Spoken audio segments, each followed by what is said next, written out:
अस्सलाम वालेकुम क्लास, कैसे हैं आप लोग सब। उम्मीद करते हैं कि सब खैरियत से होंगी। क्लास आज का लेक्चर नंबर 2 है और इसके अंदर भी हमने preparation of final accounts under the provision of companies ordinance 1984 and IFRS IAS को स्टडी करना है। अच्छा, जो कुछ पॉइंट्स हमने लास्ट टाइम जो है प्रीवियस लेक्चर में जो हमारे स्किप हो गए थे या मिस हो गए थे, उनको आज हम इंशाल्लाह ताला कवर करने की कोशिश करेंगे। तो सबसे पहले है जी कंपनी अकाउंट्स। तो कंपनी अकाउंट्स में हमने फाइनल अकाउंट्स को डिस्कस करना है। इसमें इंट्रोडक्शन थोड़ा सा हम देख लेते हैं कि limited companies are so popular compared with the partnership business. Limited companies enable larger businesses to be formed and help an owner safeguard his private assets. Owners share holder loss is only limited to the amount of the share they bot.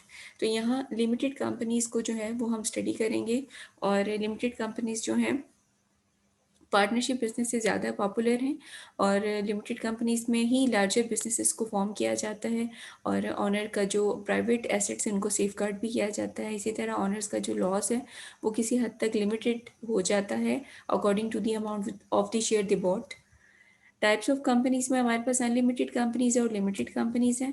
Unlimited companies वो companies होंगी जिसका जो size है वो small होगा और ये highly specialised professional services होंगी, जैसे कि फर्म्स ऑफ सॉलिसिटर्स और accountants are not limited liability companies. अगर हम लिमिटेड कंपनीज की बात करें तो capital of a limited company is divided into the shares. The par value of each share can be $1, $5 और other. A person who buy the shares become the member of the company called share holder. तो जो लोग इस company के shares को purchase करेंगे वो member बन जाएंगे कंपनी को, और इन्हीं को हम शेयर होल्डर्स भी बोलते हैं। Their liabilities of a company can be limited by the shares. This means that shareholders are not obliged to introduce funds to pay off the debt of the company beyond the amount of the share capital they have purchased. तो यहाँ अगर जो limited companies के अंदर जो share holders होंगे इनका जितना भी फंड होगा वो जो है ये लिमिटाइज हो जाएगा और ये लोग उतने ही लॉस के जिम्मेदार होंगे जितना इन्होंने इन्वेस्टमेंट की होगी शेयर्स के through. Types of limited companies में प्राइवेट कंपनीज भी हैं और पब्लिक कंपनीज भी हैं। तो प्राइवेट कंपनीज में जो मेंबर्स हैं उनका जो नंबर है, नंबर ऑफ मेंबर्स वो लिमिटेड होते हैं, 50 मेंबर्स तक हैं और prohibited to subscribe for any shares और debenture to the public. Strict the right to transfer its shares. यहाँ आप अपने शेयर का जो राइट है उसको ट्रांसफ़र नहीं कर सकते, ठीक है। और जो प्राइवेट कंपनीज हैं वो अपने शेयर्स को सब्सक्राइब नहीं कर सकती, ठीक है। डिबेंचर्स जो हैं वो इशू नहीं कर सकती पब्लिक को।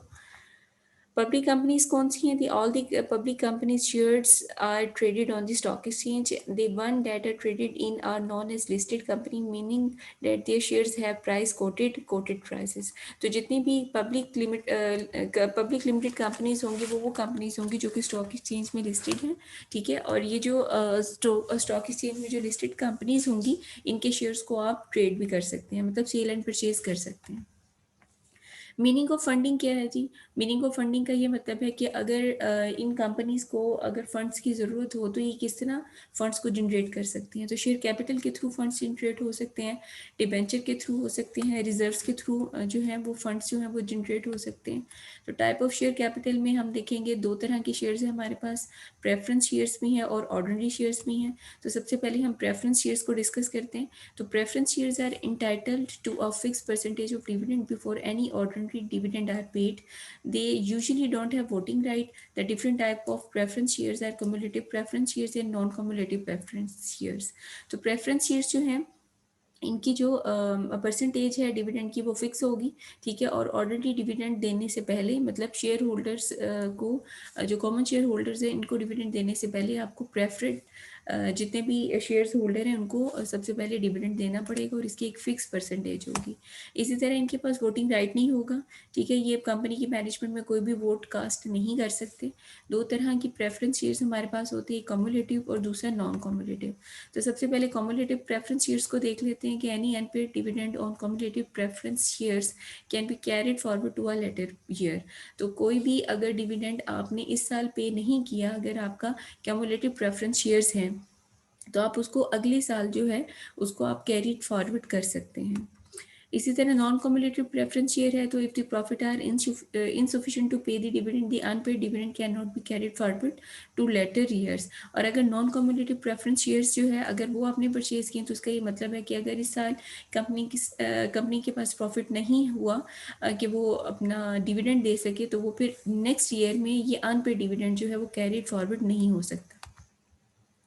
ऑर्डिनरी शेयर्स क्या हैं, तो ऑर्डिनरी शेयर्स वो हैं कि जिसमें जो डिविडेंड है वो फिक्स नहीं होगा, ठीक है, ये डिपेंड करेगा कंपनी के रिटर्न्स के ऊपर। इसी तरह जो ऑर्डिनरी शेयर होल्डर है वो क्लेम तब करेगा जब तमाम लोग क्लेम कर चुके होंगे, ठीक है, जिस तरह कि क्रेडिटर के क्लेम के बाद और प्रेफर्ड शेयर होल्डर के क्लेम के बाद ऑर्डिनरी शेयर होल्डर जो है वो अपने जो एसेट्स हैं उन पर क्लेम कर सकेगा। इसी तरह ऑर्डिनरी शेयर होल्डर जो है इनके पास वोटिंग राइट है और ये कंपनी की जो मैनेजमेंट है इसमें बड़ा एक्टिव रोल प्ले कर सकते हैं। Debenture Debentures are long-term loan evidenced by deed which set out the rate of interest payable and rate of the redemption। अब जो डिबेंचर्स है ये लॉन्ग टर्म लोन्स हैं बेसिकली, ठीक है, एक एग्रीमेंट के थ्रू आप इसको जो है वो इशू कर सकते हैं और इसके ऊपर आपको रेट ऑफ इंटरेस्ट जो है वो भी पे करना पड़ेगा और डेट ऑफ रिडेम्पशन भी आपको बतानी पड़ेगी कि ये कब एक्सपायर होगा और इसके जो फुली पेमेंट है वो आपको कब रीपे करना होगा। इसी तरह रिजर्व्स हैं, तो रिजर्व्स आर प्रॉफिट और gain which accrue to ordinary share holder. Reserves जो है ये हमारा प्रॉफिट है या गेन भी हो सकता है, ठीक है, और ये अनडिस्ट्रीब्यूटेड प्रॉफिट होता है जो कि हम रिटेन करते हैं कंपनी में। और there are two types of reserves, revenue reserves भी हैं और कैपिटल रिजर्व्स भी हैं हमारे पास। तो रेवेन्यू रिजर्व्स को देख लेते हैं, ये वो अनडिस्ट्रीब्यूटेड ट्रेडिंग प्रॉफिट्स होते हैं, ठीक है, जिसमें से आप डिविडेंड को भी पे कर सकते हैं। तो balance of the profit and loss account and general reserve जो है ये आपका रेवेन्यू रिजर्व्स को शो कर रहा होता है। इसी तरह कैपिटल रिजर्व्स हैं, तो कैपिटल रिजर्व्स बेसिकली आपका गेन और प्रॉफिट है जो कि नॉन ट्रेडिंग और नॉन ऑपरेटिंग एक्टिविटी से अरेज हो रहा होता है या जनरेट हो रहा होता है। इसको आप डिविडेंड की डिस्ट्रीब्यूशन के लिए इस्तेमाल नहीं कर सकते। कैपिटल रिजर्व्स के अंदर share premium, revaluation reserve, capital redemption reserves और डिबेंचर रिडेम्पशन रिजर्व जो हैं ये फॉल करते हैं। इसी तरह सबसे पहले हम शेयर प्रीमियम को देख लेते हैं। तो मैंने company issue shares at a price above par the excess amount is called the share premium. जिस तरह की कंपनी कोई शेयर इशू करती है और उसकी कीमत उसने एक 10 रुपये रखी है और जब उसमें मार्केट में लॉन्च किया जाता है और लोग जब उस शेयर को परचेज करते हैं तो वो 12 रुपये का बिक रहा होता है, ठीक है। तो ये जो 2 रुपये का एक्स्ट्रा जो बेनिफिट हुआ है ये आपका शेयर प्रीमियम कहलाएगा, जो 10 रुपये की बजाय आपको जो 12 रुपये के हिसाब से हर शेयर के ऊपर जो एक्स्ट्रा अमाउंट आपको जनरेट हुई है वो आपका शेयर प्रीमियम कहलाएगा। The reserve is restricted to be use in the following phase. तो जो रिजर्व है आप उसको इन जो अभी नेक्स्ट में वो आपको फॉलोइंग वेज बताएगा, इसमें आप रिस्ट्रिक्टेड है कि आप उसको यूज कर सकते हैं। To write off the preliminary expenses, to write off expenses of issuing shares, to write off commission paid and discount on shares, to pay up a bonus issue, to provide premium on redemption of debentures। इसी तरह revaluation reserve है, तो revaluation reserve जो है वो unrealise gain है from an increase in the value of asset after the revaluation. तो जब आप किसी एसेट की वैल्यू को रीवैल्यूएट करवाते हैं और उसके बाद आपको पता चलता है कि इसकी वैल्यू जो है वो इंक्रीज हो गई है, तो इसको आप अनरियलाइज गेन कहते हैं और ये रीवैल्यूएशन रिजर्व कहलाता है। इसी तरह कैपिटल रिडेम्पशन है और डिबेंचर रिडेम्पशन जो रिजर्व्स हैं ये क्या है, ये तब अरेज होते हैं जब जो कंपनी का जो रिजल्ट है वो रिडीम हो जाता है इट्स शेयर्स और debenture by using its retained profit. तो बेसिकली जो कंपनी के शेयर्स हैं जब आप उनको रिडीम करते हैं और या डिबेंचर्स को आप रिडीम कर रहे होते हैं तो आप बेसिकली रिटेन प्रॉफिट को यूज़ कर रहे होते हैं। कैपिटल स्ट्रक्चर हम देख लेते हैं कंपनी का। तो कैपिटल स्ट्रक्चर में authorised capital, issued capital, called up capital, paid up capital, calls in arrears हैं। तो वन बाय वन इनको हम स्टडी करते हैं। तो अथोराइज कैपिटल्स वो कैपिटल है जो कि maximum amount of share of capital आपको इशू कर दिए जाते हैं, जो कि कंपनी जो है किसी भी टाइम उसमें से कुछ शेयर्स को इशू करके जो है वो फंड्स को जनरेट कर सकती है। इसी तरह इशूड कैपिटल है, तो इशूड कैपिटल जो है वो nominal value of a portion है of authorise capital which has been taken up purchase by the share holders, ठीक है, जितना पोर्शन शेयर होल्डर ने परचेज कर लिया उसको हम इशू कैपिटल कहेंगे। कॉल्ड अप कैपिटल वो कैपिटल होगा कि वो अमाउंट जो इशू कैपिटल की है जो कंपनी ने कलेक्ट की है उसको हम कॉल्ड अप कैपिटल कहते हैं। इसी तरह पेड अप कैपिटल है, तो पेड अप कैपिटल वो अमाउंट है जो कि एक्चुअली कंपनी को रिसीव हुई है शेयर को सेल आउट करने से। तो कॉल्स इन एरियर क्या है? Its the amount of called up capital which has not been received. ये वो अमाउंट है जो कि अभी तक कंपनी को रिसीव नहीं हुई। Then have final accounts. तो final accounts में for internal reporting and management purposes, the final account of the limited liability companies are similar as those of the sole traders and partnership with the exception of certain type of expenses and appropriation of net profit. तो internal reporting और management purposes के अंदर final accounts of the limited liability companies बिल्कुल वैसे ही बनेंगे जिस तरह sole proprietorship और partnership के बनते हैं, except कुछ certain type of expenses और appropriation of net profits को एक्सेप्ट जो है एक्सेप्शन के बाद इन सारी चीज़ों को हम फॉर्म करेंगे। देन है trading A profit and loss account. ठीक है, ये आपको एक कंपनी का उसने शो करके बताया है कि जिसमें सेल में से आप माइनस कर रहे हो रिटर्न इन वर्ड को, फिर कॉस्ट ऑफ गुड्स को आप माइनस कर रहे हो, ओपनिंग स्टॉक में आप ऐड कर रहे हो परचेजेस को, कैरेज इन वर्ड्स को लेस कर रहे हो, रिटर्न आउटवर्ड्स को लेस कर रहे हो, क्लोजिंग स्टॉक को, तो फिर आपके पास ग्रॉस प्रॉफिट जो है वो जनरेट होगा। इस ग्रॉस प्रॉफिट में आपने जितना भी डिस्पोजल के ऊपर गेन हुआ है आपको वो आप ऐड करेंगे, फिर इसमें से एक्सपेंसेस को आप माइनस कर रहे हैं, rent, director remuneration, debenture interest percentage उसकी आपको बताई जाएगी। तो आपके पास profit for the year before taxation आ जाएगा जिसको पीबीआईटी भी कहते हैं, और इसमें से माइनस जब आप टैक्सेशन को करेंगे तो profit for the year after taxation जिसको पीएटी के नाम से या नेट प्रॉफिट के नाम से हम हाईलाइट करते हैं, ये आपके पास जनरेट हो जाएगा। देन है जी ऐड रिटेन प्रॉफिट। ठीक है, तो जितना भी रिटेन प्रॉफिट होगा वो आप ऐड करेंगे, तो फिर इसमें से लेस आपको अप्रोप्रिएशंस करनी पड़ेंगी। तो जितनी भी अप्रोप्रिएशंस है जिस तरह की गुडविल रिटर्न ऑफ है, प्रिलिमिनरी एक्सपेंसेस हैं, ट्रांसफर टू जनरल रिजर्व है, प्रेफरेंस डिविडेंड इंटरम भी है, प्रपोज भी हैं, ऑर्डिनरी डिविडेंड्स भी हैं, इंटरम भी है और प्रपोज भी हैं। ठीक है, इसी तरह रिटेन प्रॉफिट कैरी फॉरवर्ड जो है वो आपको मेंशन करना पड़ेगा और बताना पड़ेगा। तो इस तरह आपका ट्रेडिंग प्रॉफिट एंड लॉस जो अकाउंट है वो कंप्लीट होगा। देन है बैलेंस शीट। तो बैलेंस शीट में सबसे पहले आप फिक्स एसेट्स को शो करेंगे, उसके बाद आप करंट एसेट्स के बारे में बात करेंगे, फिर माइनस इसमें से करंट लाइबिलिटीज़ को करेंगे, फिर finance by the share capital आपने इक्विटी का पोर्शन जो है वो हाईलाइट करना होगा कि ऑर्डिनरी शेयर अगर आपने इशू किए हैं और प्रेफरेंस शेयर अगर आपने इशू किए हैं वो भी आपको बताने पड़ेंगे, नंबर्स ऑफ शेयर भी बताना पड़ेगा और पार वैल्यू भी उसकी बतानी पड़ेगी हर शेयर की। इसी तरह अगर रिजर्व्स हैं, share premium, general reserve, profit and loss, वो भी मेंशन करना पड़ेगा। लॉन्ग टर्म लाइबिलिटीज़ हैं उनको भी आपको मेंशन करना पड़ेगा कि डिबेंचर्स इशू किए हैं या बॉन्ड्स इशू किए हैं आपने। इसी तरह स्पेशल टाइप ऑफ एक्सपेंसेस हैं जिसमें डिबेंचर इंटरेस्ट है, डायरेक्टर रिन्यूमरेशन फी, एमोलूमेंट्स हैं, ये भी आपको डिस्कस करने पड़ेंगे। तो डिबेंचर इंटरेस्ट क्या है? The amount of the debenture interest will be calculated according to the preset percentage of the debenture as the interest expenses of the company. तो डिबेंचर इंटरेस्ट जो है एक प्री डिटरमिनेंट जो है percentage है debenture के ऊपर जो आप देंगे, जिसको डिबेंचर इंटरेस्ट भी आप कह सकते हैं, और ये इंटरेस्ट जो है कंपनी का एक्सपेंस है। अब यहाँ इसने एक एग्जांपल आपको दी है, एक ट्रायल बैलेंस शॉर्ट फॉर्म में दिया आपको 10% डिबेंचर जो है वो क्रेडिट हो रहा है 10,000 से, ठीक है, और डिबेंचर इंटरेस्ट जो है वो 5,000 से है डेबिट। अच्छा, अब आपने इसका आंसर क्या कैसे देना है कि ट्रेडिंग या प्रॉफिट एंड लॉस अकाउंट आपने बनाना है इसका। तो ग्रॉस प्रॉफिट आपको मेंशन करना पड़ेगा, इसमें से आप लेस करेंगे एक्सपेंसेस को, फिर बैलेंस शीट आपको फॉर्म करनी पड़ेगी जिसमें करंट लाइबिलिटीज़ को आप डिस्कस करेंगे। अब इसको हम थोड़ा सा देखते हैं कि जब हम ट्रेडिंग में प्रॉफिट एंड लॉस अकाउंट देखेंगे तो डिबेंचर इंटरेस्ट को हमने कैलकुलेट कैसे करना होगा। 10,000 जो आपका आपका डिबेंचर है अमाउंट उसकी, उसको मल्टीप्लाई कर देंगे 10% के साथ, तो आपके पास जो अमाउंट आएगी वो आप मेंशन करेंगे। इसी तरह ये अमाउंट आपको बैलेंस शीट के अंदर अक्रूड एक्सपेंसेस के अंदर मेंशन करनी पड़ेगी। 10,000 माइनस 5,000 तो आपके पास अमाउंट आएगी 5,000।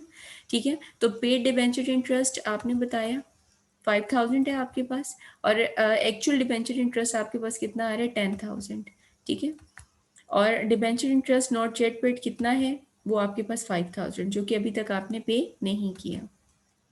इसी तरह डायरेक्टर्स फीस या एमोलूमेंट्स हैं, तो director fee and director emoluments are salaries and service charges of the director of the limited companies. तो ये बेसिकली सैलरीज या सर्विस चार्जेस हैं जो कि director of the limited companies की ही होती हैं। It will be treated as one of the expense in the profit and loss account, और इसको हम एज ए एक्सपेंस जो है प्रॉफिट एंड लॉस अकाउंट के अंदर ट्रीट करते हैं। अप्रोप्रिएशन ऑफ नेट प्रॉफिट्स की अगर हम बात करें तो taxation payable on profit, amount written off as goodwill, preliminary expenses, retained profit from last year after next year, dividend, transfer to from reserves, ये सारी चीज़ें अप्रोप्रिएशन ऑफ नेट प्रॉफिट्स में आएंगी। तो वन बाय वन इनको हम discuss करते हैं। टैक्सेशन पेएबल ऑन प्रॉफिट है, तो profit tax is not an expense, it is an appropriation of profit. However, for the purpose of presentation and to make the account more understandable, it is not shown with the other appropriation. It is shown as a deduction from the profit for the year before taxation. This is the net profit figure to show the net result profit for the year after the taxation. तो basically taxation payable on the profit जो है ये expense नहीं है, ये appropriation of profit है, ठीक है। और इसको हम प्रेजेंटेशन पर्पस के लिए यूज़ कर रहे होते हैं ताकि हम अकाउंट्स को मज़ीद अंडरस्टैंडेबल भी कर सकें, और ये दूसरे अप्रोप्रिएशन के साथ हम इसको शो नहीं करते। बेसिकली इसको हम शो करते हैं as a deduction from the profit for the year before taxation के तौर पे। Amount written off as goodwill, तो गुडविल इन अ कंपनी में have been written off it from time to time, ठीक है। टाइम टू टाइम आपको इसको show करना पड़ेगा और इसको रिटर्न ऑफ करना पड़ेगा। When this is done, the amount written of should be shown in the appropriation account, इसको अप्रोप्रिएशन अकाउंट के अंदर शो भी करना है आपने। प्रीलिमिनरी एक्सपेंसेस वो एक्सपेंसेस होते हैं कि जब फर्स्ट टाइम कंपनी बन रही होती है तो जो आपके पास जितने भी एक्सपेंसेस होंगे for the formation of the company, वो आपके प्रीलिमिनरी एक्सपेंसेस कहलाएंगे, जिसमें आपकी लीगल एक्सपेंसेस होंगे, वेरियस गवर्नमेंट टैक्सेस होंगे, ठीक है। इसको हम as an asset balance sheet के अंदर शो नहीं करते, लेकिन ये चार्ज की जाती है एज एन अप्रोप्रिएशन अकाउंट्स के अंदर। रिटेन प्रॉफिट से हमारे पास, तो रिटेन प्रॉफिट का मतलब है कि ये वो प्रॉफिट है जो कि कंपनी डिविडेंड के तौर पे यूज़ नहीं कर रही, इसको दोबारा री इन्वेस्ट कर रही है कंपनी के अंदर ही। तो all profit may not be appropriated during a period, this then will be balance on the appropriation account as brought forward from the previous year और carried forward to the next year. Dividends, तो dividends क्या है? Net profit from the ordinary activities of the business of a company will be distributed to its share holder of preference shares and ordinary share according to the level of net profit and the dividend policy of the company. तो net profit में से ही जो है आपकी company को जो है वो डिस्ट्रीब्यूट करना पड़ता है डिविडेंड, प्रेफरेंस शेयर होल्डर्स को भी और ऑर्डिनरी शेयर होल्डर्स को भी, जो भी पॉलिसी होगी कंपनी की डिविडेंड पॉलिसी। तो dividend can be divided into interim paid dividend और फाइनल प्रपोज डिविडेंड, इन दोनों में हम डिविडेंड को डिवाइड करते हैं। तो इंटरम या पेड डिविडेंड क्या है, इसको थोड़ा सा देखते हैं। तो interim dividend is the paid dividend to the share holder in the middle of the year. तो अगर आप साल के मिड ऑफ द ईयर अगर आप डिविडेंड पे करना चाह रहे हैं या दे रहे हैं, पेड कर रहे हैं, तो उसको इंटरम डिविडेंड कहेंगे। The amount of the interim dividend will be subject to the performance of the business in the first half of the financial year. तो जितनी भी इंटरम डिविडेंड की अमाउंट होगी वो रिलेट कर रही होगी बिजनेस के परफॉर्मेंस के साथ first half of the financial year में जो होगी। अब इसने यहाँ आपको डिस्क्रिप्शन में बताया कि अगर इंटरम डिविडेंड है और आपने इसको रिकॉर्ड करना है according to book keeping entries, तो आप इंटरम डिविडेंड को डेबिट करेंगे और बैंक को क्रेडिट करेंगे। इसी तरह अगर आप ट्रांसफर करें इंटरम डिविडेंड को पेड टू अप्रोप्रिएशन अकाउंट, तो फिर profit and loss appropriation account आपका डेबिट हो जाएगा और इंटरम डिविडेंड्स जो है वो आपकी क्रेडिट्स हो जाएंगे। इसी तरह प्रपोज या फाइनल डिविडेंड की अगर हम बात करें, तो amount of proposed dividend will be subject to the performance of the business in the whole financial year and the share holders approval in the annual general meeting. तो जो amount होगी propose dividend की वो subject होगी to the performance of the business, जो कि पूरे साल में फाइनेंशियल ईयर के अंदर आपने परफॉर्म किया होगा, और फिर शेयर होल्डर के अप्रूवल से आप उस अमाउंट को डिटर्मिन करेंगे जो कि एनुअल जनरल मीटिंग में शेयर होल्डर्स जो है वो अप्रूव कर रहे होंगे। तो proposed dividend will be paid in the early of the next financial year. It will be treated as one of the appropriation to the shareholders in the profit and loss account of the current financial years and as current liability in the balance sheet. तो proposed dividend को आपको अगले साल के start में ही पे करना पड़ेगा, ठीक है। और इसको आप ट्रीट करेंगे as one of the appropriation to the share holder profit in the profit and loss account. और इस जो प्रपोज डिविडेंड की अमाउंट को आप as a current liability charge कर रहे होते हैं बैलेंस शीट के अंदर। अच्छा, अब अगर हम डिस्क्रिप्शन देखें और इसकी बुक कीपिंग एंट्रीज देखें, तो transfer proposed dividend to the appropriation account अगर है तो प्रॉफिट एंड लॉस अप्रोप्रिएशन को आपको डेबिट करना पड़ेगा और प्रपोज डिविडेंड को आपको क्रेडिट करना पड़ेगा। और यहाँ साथ ही आपको बताना पड़ेगा कि propose dividend will be shown in balance sheet under the heading of current liabilities, जिसे अभी थोड़ी देर पहले मैंने आपके साथ डिस्कस किया। अच्छा, then है जी ट्रांसफर टू फ्रॉम रिजर्व्स। तो part of the net profit for the financial year may be transfer from the appropriation account to the reserve to meet the future requirement of specific reason. तो अगर कुछ part जो है net profit का जो है वो आप ट्रांसफ़र कर रहे हैं अप्रोप्रिएशन अकाउंट में टू द रिज़र्व, तो फिर आप इसको यूज़ कर सकते हैं फ्यूचर रिक्वायरमेंट के लिए। तो revenue reserve can be transfer back to the appropriation account for dividend purposes in the future financial period. तो रेवेन्यू रिजर्व को आप ट्रांसफ़र बैक कर सकते हैं अप्रोप्रिएशन अकाउंट में, ताकि आप फ्यूचर में डिविडेंड्स को पे कर सकें। अच्छा, अब अगर इसकी डिस्क्रिप्शन को देखें और बुक कीपिंग एंट्रीज को देखें, तो transfer a part of net profit from appropriation account to specific reserve है। तो यहाँ आपको डेबिट करना पड़ेगा profit and loss appropriation account को, और रिजर्व्स जितने भी होंगे उनको आपको क्रेडिट करना पड़ेगा। इसी तरह अगर transfer specific reserves back to the appropriation account है, तो फिर रिजर्व्स डेबिट होंगे and profit and loss appropriation account जितने भी हैं वो क्रेडिट होंगे। अच्छा, यहाँ इसने आपको एक जो है वो एग्जांपल दी है, और उस एग्जांपल से आपसे ये जो है ये एक न्यूमेरिकल सॉल्व करवाएगा कि एक ट्रायल बैलेंस है, ठीक है, जिसमें 400,000 ऑर्डिनरी शेयर हैं, ठीक है, और हर शेयर की जो वैल्यू है वो $0.5 है, ठीक है। तो यहाँ अमाउंट हमारे पास क्रेडिट हो जाती है 200,000। इसी तरह 250,000 जो है वो प्रेफरेंस शेयर है 10% के हिसाब से, और हर शेयर की जो वैल्यू है वो $1 है, और ये फुली पेड है, और यहाँ जो अमाउंट क्रेडिट हो रही है वो हो रही है 250,000। इसी तरह जनरल रिजर्व जो है वो क्रेडिट हो रहे हैं 15,000 से, इंटरिम ऑर्डिनरी डिविडेंड जो है वो डेबिट हो रहा है 5,000 से, और इंटरिम प्रेफरेंस डिविडेंड जो है वो 8,000 से डेबिट हो रहा है। एडिशनल इंफॉर्मेशन वो आपको दे रहा है, the director propose a final dividend of $0.05 per ordinary share. Director resolves to transfer $5,000 to the general reserve. तो एडिशनल इंफॉर्मेशन भी उसने आपको दे दी है। अब आपने इसको सॉल्व करना है, तो सबसे पहले आपको उसी तरह जैसे आप प्रीवियस हमने एग्जांपल में आपको बताया था, trading and profit and loss account आप बनाएंगे और बैलेंस शीट बनाएंगे, ठीक है। तो नेट प्रॉफिट जो है वो आपको मेंशन होगा, retained profit from the last year, ये आपको ऐड करना पड़ेगा। फिर अप्रोप्रिएशन जितनी भी उनको आप लेस करेंगे। अब यहाँ अप्रोप्रिएशन जो है वो प्रेफरेंस डिविडेंड की है, ऑर्डिनरी डिविडेंड की है, और ट्रांसफर टू जनरल रिजर्व्स की है। तो प्रेफरेंस डिविडेंड में इंटरम जो है 8,000 उसने पहले खुद ही बता दिया, और फाइनल में वो आपको बता रहा है कि 250,000 जो है उसको आप मल्टीप्लाई करेंगे 10% के साथ, और इसमें से माइनस कर देंगे इंटरम का, तो 17,000 फाइनल जो डिविडेंड है वो आपके पास आ जाएगा प्रेफर्ड स्टॉक का। इसी तरह ऑर्डिनरी अगर डिविडेंड है उसका इंटरम 5,000 है, ठीक है, और फाइनल जो है वो 400,000, इसको मल्टीप्लाई आप कर देंगे 0.05 के साथ, तो आपके पास 20,000 जो है वो फाइनल डिविडेंड आ जाएगा। उसके बाद ये ट्रांसफर टू जनरल रिजर्व 5,000 आपके पास है, और उसके बाद यही चीज़ें आपने बैलेंस शीट के अंदर जब पुट करनी है, तो डिविडेंड अर्निंग कितना आ जाएगा 17,000, ठीक है, जो फाइनल आपको प्रेफर्ड डिविडेंड आ रहा था, जो आपने खुद अभी कैलकुलेट किया, और इसी तरह इसमें आप ऐड कर देंगे ऑर्डिनरी डिविडेंड जो कि फाइनल का है 20,000, तो आपके पास टोटल जो करंट लाइबिलिटी आ रही है डिविडेंड अर्निंग की वो 37,000 आ रही है, ठीक है। तो ये वो डिविडेंड है जो कि अभी तक शेयर होल्डर को पे नहीं किया गया।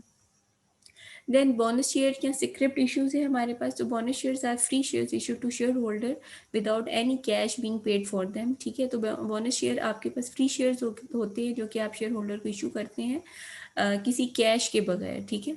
The reserve are utilised for the purpose. अब जो जितने भी रिजर्व हैं वो इस पर्पस में यूज़ भी हो सकते हैं। अकाउंटिंग एंट्री इसकी क्या होगी, reserve share premium retained earning इसको डेबिट करेंगे, और ऑर्डिनरी शेयर कैपिटल को आप क्रेडिट करेंगे। एग्जाम्पल के तौर पे वो आपको बता रहा है कि 20,000 ऑर्डिनरी शेयर कैपिटल है, और हर शेयर की वैल्यू $1 है, तो आपके पास कितने पैसे आए, $20,000 आगे। रिजर्व आपके पास 12,000 की है।